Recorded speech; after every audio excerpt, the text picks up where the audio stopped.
Alright, what's going on, guys, and welcome to the 17.40 Creative Patch Notes video. Today, guys, we got some epic things to go ahead and run through, so without wasting any more time, as always, let's go ahead and jump right into it. Alright, guys, the first thing to note is we got a bunch of new Halloween candy and the two new shield mushrooms, the shield mushroom and the slurp mushroom that have been in BR for so long. We also have the inflatable, the plasma cannon, and the alien nanites. So if you guys don't already know, the slurp mushroom, when you eat it, it will go ahead and give you a shield boost of 10 shield, which is pretty nice. The normal mushroom will go ahead and give you a boost of 5 shield immediately. The hop drop goes ahead and gives you a jump boost, which is pretty cool. The candy corn is just a health boost, but we have full health. Let's just yeet that one over there. Bye. And then of course we have the thermal taffy. This is going to go ahead and act like a thermal fish and give us the little thermal vision. It's still like one of the most hated things of mine, but it's kind of cool for some people, I guess. Next up, we have the jelly bean, which will go ahead and give us some shield. Easy, just like that. 10 more shield. You have the peppermint boost, and of course, eating this will give you a chili boost, which is like the speed boost, but it's Halloween candy, so pretty cool. And of course, guys, with all the new things that were being added this season, we were eventually going to get the alien nanites. And if you don't know, when you throw this, you can see it will project a zone. And it acts like the same way it will in BR, where it's like a little plasma zone where when you enter it, you're like floating and you can kind of dash through it. You can go down, and it's just kind of cool. It's like a zero gravity kind of field.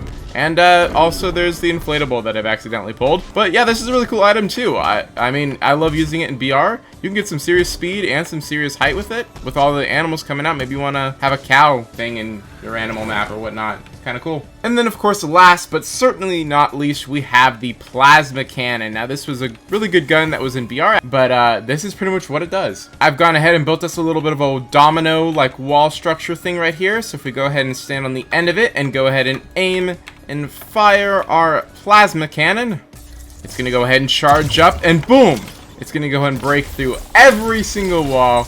It's just really satisfying. I love this weapon. There could be some really cool uses with it, but yeah, it did not go as far as I thought it would, but it's still a pretty cool gun. All right, that's it for the weapons. Next, we're gonna move on to the Campfire device. We've had the Campfire for a while, but it has never actually been a device. So let's go ahead and run through the settings. First off, you can go ahead and make sure it is lit off game start or not.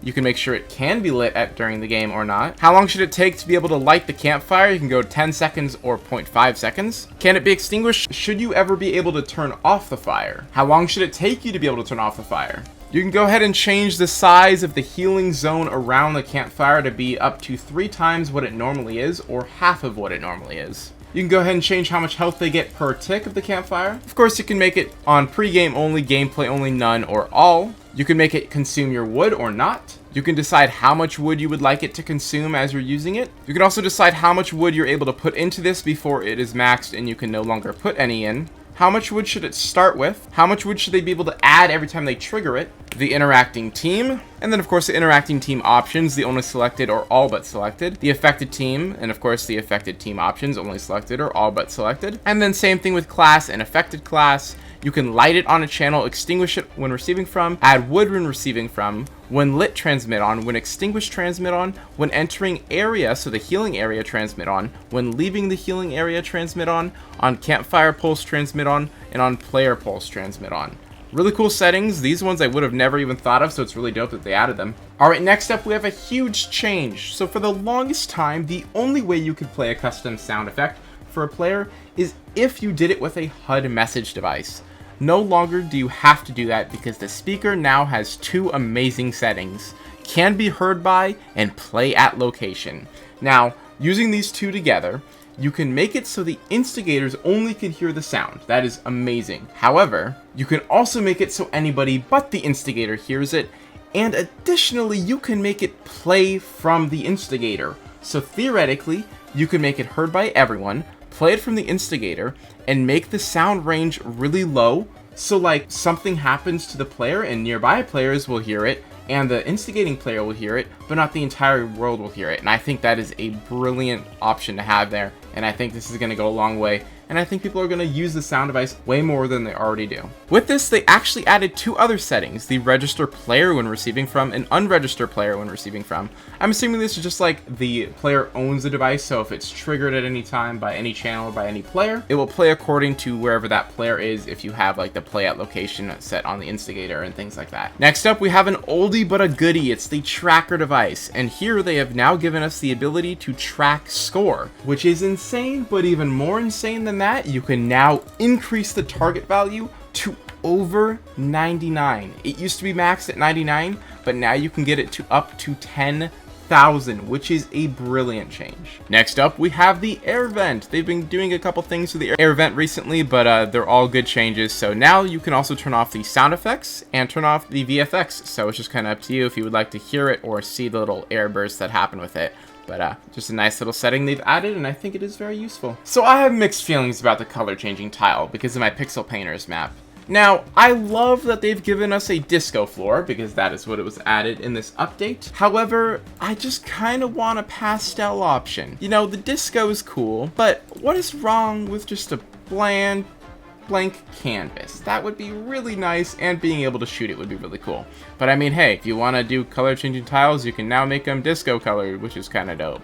Okay, I got a little bored when I started the game, and it's kind of cool. It turned blue and looks like cubes or whatever, but yeah, I guess it works. Pretty cool. Alright, next up, we actually have a change with the targets. Now, it was done to all of them, so you don't necessarily need all of them, but I do have the entire gallery here, and all they've really done is gone ahead and added the enable, disable, and when hit, transmit on. So that's just pretty cool. You know, you can just go ahead and change whether or not it is enabled or disabled, and when it's hit, you can go ahead and make it do stuff. Just like settings that you think would already be on these, but they're not, so kind of cool that they are now. And of course, with the sound effects on the speaker, we also have a huge change to sounds on the VFX device. You can now go ahead and play a bunch of different sound effects from this device when it's going ahead and playing this effect.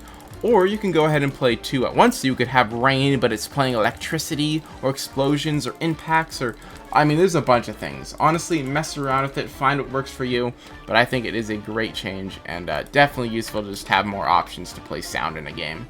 Next up, they've gone ahead and given us some more vehicle changes. I feel like the past 3 or 4 updates have had changes to vehicles. I'm not complaining, this one is huge, because recently there has been a huge problem where driving a vehicle in water would never break it, but now you can actually have water destruction delay, and it can be set up to 5 seconds, 4, 2, 1, instant, or never. So if you want to drive underwater, you can go ahead and do that, or if you want to block people from entering water with a vehicle, you can go ahead and do that. Huge change, definitely needed. Fixes a bug, and it's just kind of cool. Okay, last up, in terms of settings, if you go ahead and go to our settings tab, scroll all the way down, you can now hide back blings of players. You know, if you want to have it show, or not show, it's kind of up to you. Nice little setting. I don't really know what the entire purpose of it is, but it's just kind of cool to have. And then they've actually adjusted this gallery slightly, giving us this big tree and this little tree. Just some nice little birch alien trees that were in BR that they've now added into creative. You know, maybe you want to use them. They're kind of cool. I don't see why not, but yeah, kind of dope. Overall, I think my favorite thing is probably the speaker being able to play instigating sounds, though the tracker does come in at a close second. But I think this update is great, and I can't wait to go ahead and dive into some of these new settings and things we got, and items, and little campfires, and even air vents, and I wish the color changing tiles were better. I really do, but yeah, it's still all pretty cool.